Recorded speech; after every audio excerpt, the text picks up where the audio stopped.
Il était le plus beau roi de l'histoire, et il est mort en pourrir. Son souffle a fait vomir les hommes. Sa jambe est tombée pendant qu'il dirigeait. Et ce qu'ils ont trouvé dans son cercueil était pire que quiconque l'imaginait. Et si l'homme le plus puissant d'Europe est mort depuis qu'il fuit, édenté et trop pourri pour toucher. Voulez-vous toujours l'appeler divin? Ils l'ont appelé le plus beau roi de l'histoire européenne.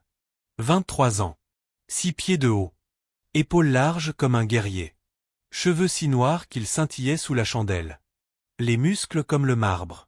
Une voix qui transportait dans les salles comme le tonnerre enveloppé dans la soie. Alors qu'il descendait le grand escalier dans sa robe à feuilles d'or, 5000 nobles se tenaient gelés, essoufflés, comme si Dieu lui-même était entré dans la pièce. Chaque étape résonnait comme une déclaration. Sa foulée confiante a fait vibrer les planchers de bois franc solides de Versailles. Il ne marche pas seulement, il a gouverné l'espace autour de lui. Les conversations se sont arrêtées. Les cœurs ont couru.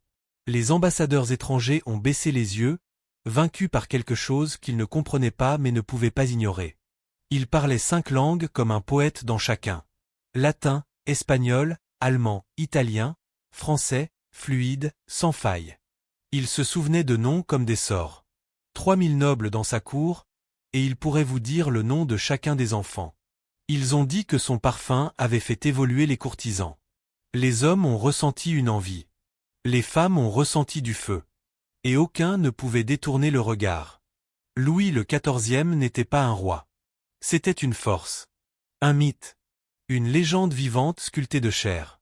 Et personne, pas même ceux les plus proches de lui, ne pouvait imaginer ce qui commençait déjà à pourrir sous la surface. Chez Versailles, le pouvoir n'était pas seulement exercé, il a été effectué. Chaque jour, 10 000 courtisans ont joué leur rôle dans une grande illusion. Un royaume non pas des lois, mais des regards. Un monde construit pour adorer un homme. Les nobles ne servaient pas. Ils ont concouru. Combattu amèrement, juste pour l'honneur de remettre à Louis sa chemise en soie le matin. De verser son eau. De tenir le miroir royal pour qu'il puisse s'admirer. Le soir, les adultes plaideraient pour le privilège de souffler la bougie à côté de son lit. Il n'avait même pas à parler. Sa présence seule a régné. La pierre même sous ses pieds était importée d'Italie, non pas pour la force, mais pour l'écho. De sorte que chaque étape sonnerait saint. Chaque réflexion, chaque mouvement, chaque arc était planifié. Chaque geste à chorégraphier pour un impact maximal. Le Hall of Mirror a multiplié son image, comme si le monde lui-même voulait plus de lui. Et personne ne l'a interrogé. Pas quand il faisait partie d'un théâtre construit pour les dieux. Pas quand le dieu se tenait juste devant eux. Mais derrière la soie, derrière la peau en poudre et la lueur divine, quelque chose se brise déjà. À 25 ans, le roi qui pourrait danser pendant 6 heures d'affilée, ne pouvait plus aller aux toilettes sans aide.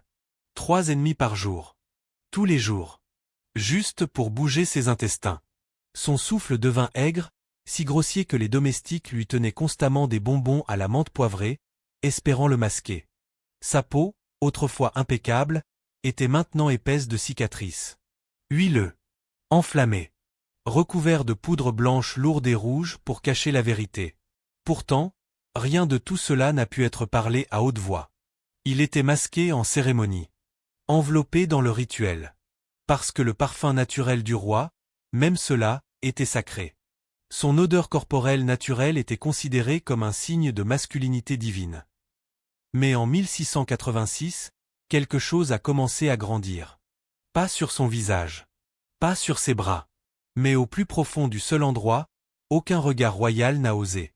Et cette minuscule bosse cachée deviendrait le cœur pourri d'un empire. 15 janvier 1686. Louis XIV a convoqué son médecin. Juste un petit inconfort, a-t-il dit. Une tendresse quand il s'est assis. Rien de sérieux. Le docteur, Guy Crescent-Fagon, un homme qui avait déjà survécu à la plupart de ses patients, a donné une réponse simple, des hémorroïdes. Un problème mineur. Rien de plus. Mais en une semaine, cet inconfort ressemblait à une lame de feu à chaque fois que le roi bougeait. Le gonflement a grandi, d'abord la taille d'une noix, puis plus grande. Fin janvier, le sang a commencé à apparaître. Début février, les vêtements royaux ont commencé à secouer. Et puis, il s'est ouvert. Un trou cru et parié près du rectum. Pu et la matière fécale qui s'enfuisent constamment à travers. Le roi ne pouvait pas s'asseoir sans douleur. Ne pouvait pas marcher sans se tacher. Et l'odeur, ce n'était plus humaine. Imaginez l'infection la plus dégoûtante que vous ayez jamais vue, puis la multiplier par 100. Les diplomates ont commencé à l'éviter. Les réunions ont été interrompues. Les dignitaires étrangers sont devenus pâles et ont vomi à huis clos. Le Sun King, une fois divin, portait maintenant une odeur qui a vidé des pièces entières. Ton, barbare, grotesque. Ils l'ont appelé le traitement. Tout d'abord, les lavements. Pas un, pas deux, mais glacial des lavements froids. Jour après jour. Semaine après semaine. Plus de 2000 d'entre eux, forcés dans le corps du roi dans une tentative désespérée de le nettoyer des humeurs corrompues. Lorsque cela a échoué, la vraie douleur a commencé. Iron chauffé par rouge.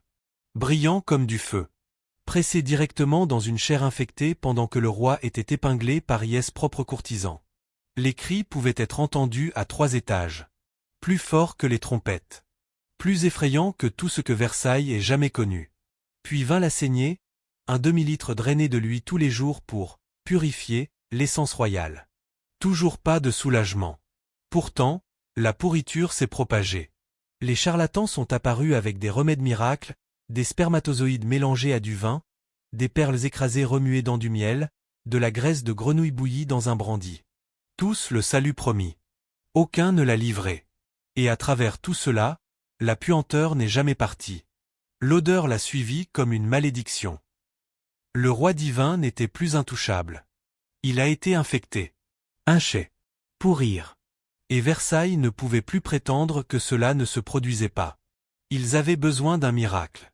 Au lieu de cela, ils ont appelé Charles-François Félix. Un chirurgien avec une tâche impossible, coupé dans l'homme le plus puissant d'Europe, et y survit. Félix n'avait jamais opéré sur la royauté. Il savait que s'il échouait, il ne serait pas seulement licencié, il serait exécuté. Il a donc préparé la seule façon de pouvoir. Il a pratiqué. Sur les prisonniers. 75 d'entre eux. Semaine après semaine, il a tranché des hommes vivants, perfectionnant la seule chirurgie qui pourrait sauver le roi ou le tuer. Il a même conçu une lame spéciale. Un scalpel en argent incurvé. Fabriqué dans un but, atteindre l'endroit impensable où la pourriture du roi s'était installée. 18 novembre 1686. Avant le lever du soleil. 4 courtisans ont épinglé le roi. Pas d'anesthésie. Pas d'engourdissement. Juste un bloc de bois entre ses dents. Et puis, Félix coupé. 3 heures de torture consciente. La lame est entrée dans la piste infectée. Puis a éclaté comme un poison. 2 assistants ont couru de la salle, vomissé. Le roi ne s'évanouit pas. Il n'a pas pleuré. Il a crié une fois. Mon Dieu! Puis le silence, alors que le sang trempait le lit. Le roi a mordu à travers le bloc de bois. Et juste au moment où le tribunal pensait que le cauchemar était terminé, ils ont découvert que la blessure ne guérirait pas. Louis n'aurait pas besoin d'un, mais de 4 chirurgies supplémentaires. Ton, absurde, pitoyable. Les chirurgies ont échoué. La blessure a continué à fuir. La fistule n'a jamais fermé. Le palais a donc adopté une approche différente, cachez-la. Masquez-le. Noyé. Louis XIV a lancé l'opération de parfum la plus chère de l'histoire. 2 millions de dollars par an, juste en parfum. Les fleurs ont remplacé toutes les 2 heures. Des meubles pulvérisés avant de s'asseoir. La nourriture est entrée en eau de rose pour adoucir son souffle.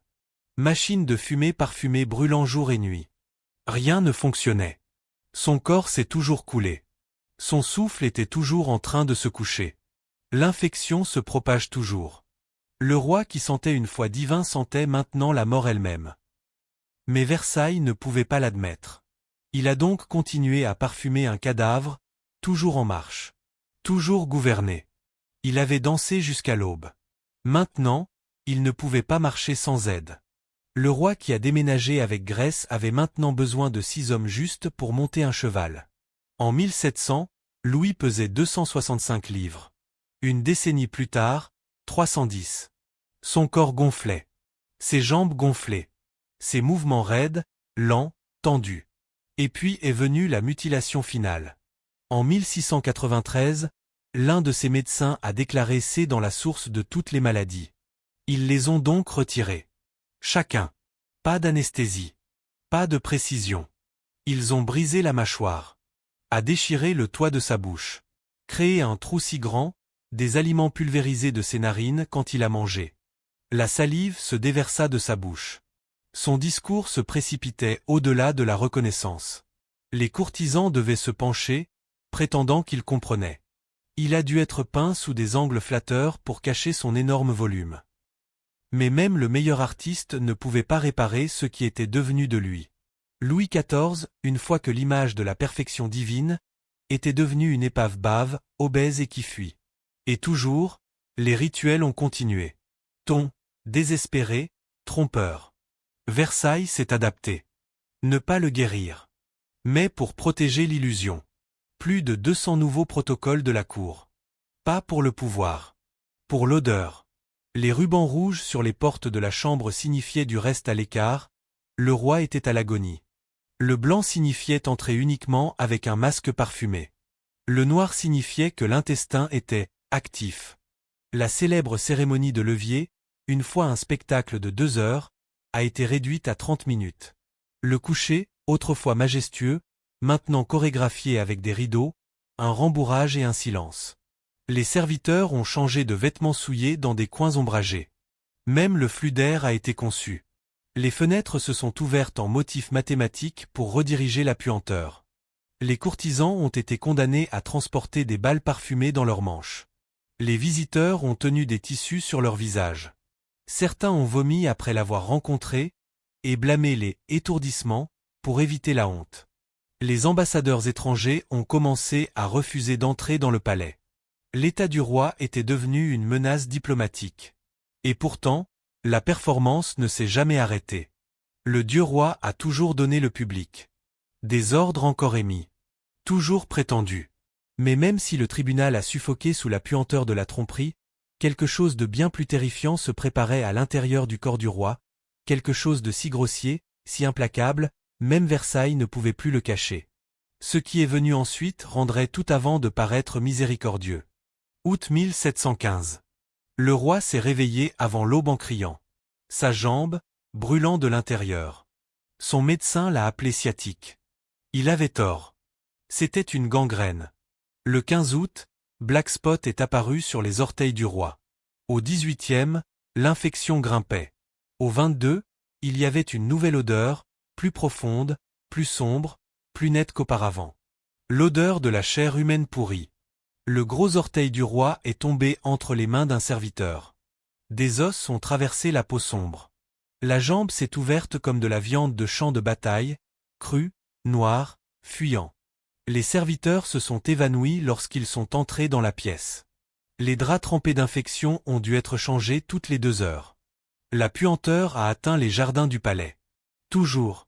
Louis a donné des ordres. Il chuchota les commandes à travers une gorge qui se décomposait lentement. Sa voix, autrefois tonitruante, maintenant sèche et craquelée. Des diplomates étrangers regardaient, horrifiés, le roi se décomposer devant eux. Le roi français meurt par degrés sous nos yeux. 1er septembre. Son corps fermait. Sa peau se décollait. Son souffle secoua. Mais il avait encore quelque chose à dire. Ne m'imitez pas. J'ai trop aimé la guerre. Et puis plus tard, à peine audible. Ô mon Dieu, viens à mon aide, se accélère pour m'aider. À 8h15, Louis XIV, le Sun King, est décédé. Mais la mort n'a pas arrêté la pourriture. Son corps a commencé à gonfler en quelques heures. Gaz construit. L'autopsie a révélé des muscles de la gorge noire, des intestins pourris, un ténia enroulé comme une corde en lui. Les embaumés portaient des masques trempés de parfum. Mais ce n'était pas suffisant. Ils se sont précipités. Sceller le cercueil tôt. Et pendant le mensonge en état, les sons ont commencé. Gargouillis. Sauter. Le cadavre se décompose, morceau par morceau, à l'intérieur du cercueil royal. En 48 heures, le gouvernement a brûlé les dossiers. Les journaux ont disparu. L'histoire officielle réécrite. Et encore, Versailles a chuchoté qu'il est mort avec dignité. Mais derrière les portes scellées, la puanteur, la pourriture, les sons du cercueil ont raconté une autre histoire, une histoire trop horrible pour apparaître dans un livre d'histoire.